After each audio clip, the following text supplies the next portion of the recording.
سمجھتے ہیں کہ صرف گھر اینٹوں اور پتھروں سے بنتا ہے۔ گھر کے ماحول کو ٹھیک رکھنا سب سے پہلی ذمہ داری بچوں کے لیے اچھی ماں کا انتخاب، اچھی بیوی لے کے آنا گھر میں، یہ سب سے زیادہ اہم مسئلہ ہے۔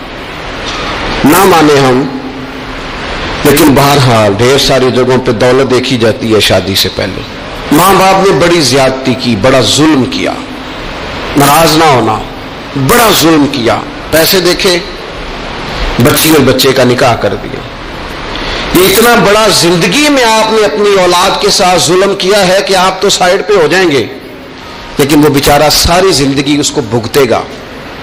نبی پاک صلی اللہ تعالی علیہ وسلم نے الفاظ کو کھول کر بات کو واضح کر کے بتایا تھا۔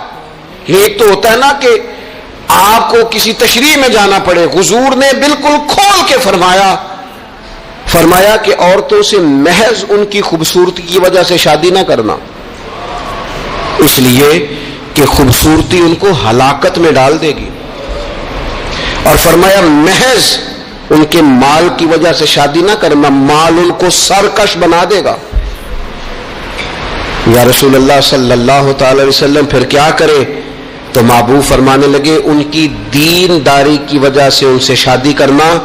اور یہ ابن ماجہ میں لفظ موجود ہے، اللہ کے محبوب علیہ الصلوۃ والسلام فرمانے لگے کان میں سوراخ والی کالے رنگ کی باندی اگر دیندار ہو تو تمہارے لیے بڑی بہتر ہے۔ باندی ہو، رنگ سیاہ ہو، کان میں سوراخ ہو، اس سے نکاح کر لینا، شرط یہ ہے کہ دیندار ہو۔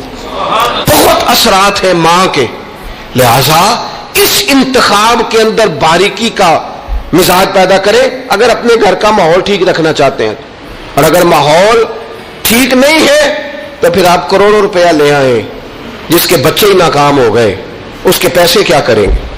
آپ بہت بڑا گھر بنا لیں، لیکن اگر بچے ہی ناکام ہو گئے تو آپ کی بڑی حویلی کیا کارنامہ سر انجام دے گی؟ اور اسی طرح کا معاملہ مرد کے ساتھ بھی ہے۔ نبی پاک علیہ الصلوۃ والسلام نے فرمایا جب تمہیں ایسے لوگ پیغام نکاح دیں جن کا دین اور اخلاق اچھا ہو تو پھر اپنی عورتوں کا نکاح ان سے کر دو۔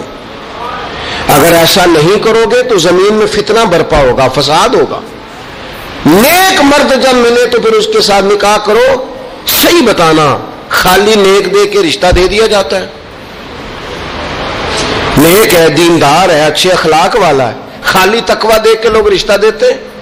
بڑا کچھ دیکھا جاتا ہے، بڑا پس منظر دینا، تو تنخواہ تھوڑی ہو تو کہتے ہیں کماتے ہی کچھ نہیں۔ اگر تو بہو آئے تو پھر تو اس کے نصیب کا رزق ہے، اگر بیٹی نے جانا ہو تو پھر اس کے نصیب کا رزق نہیں ہوتا۔ تو جن رشتوں کی بنیاد لالچ پر رکھی جاتی ہے وہاں گھر کا ماحول درست رکھنا ممکن نہیں رہتا۔ گھر کا ماحول اس وقت درست رہتا ہے جب تقوی کو، طہارت کو، پرہیزگاری کو، عمدہ اخلاق کو، عمدہ اطوار کو، اچھے نظریات، ستھرے مزاج، گھرداری کے ماحول کو جب پیش نظر رکھا جاتا ہے، پھر حالات کچھ اور طرح کے ہوتے ہیں۔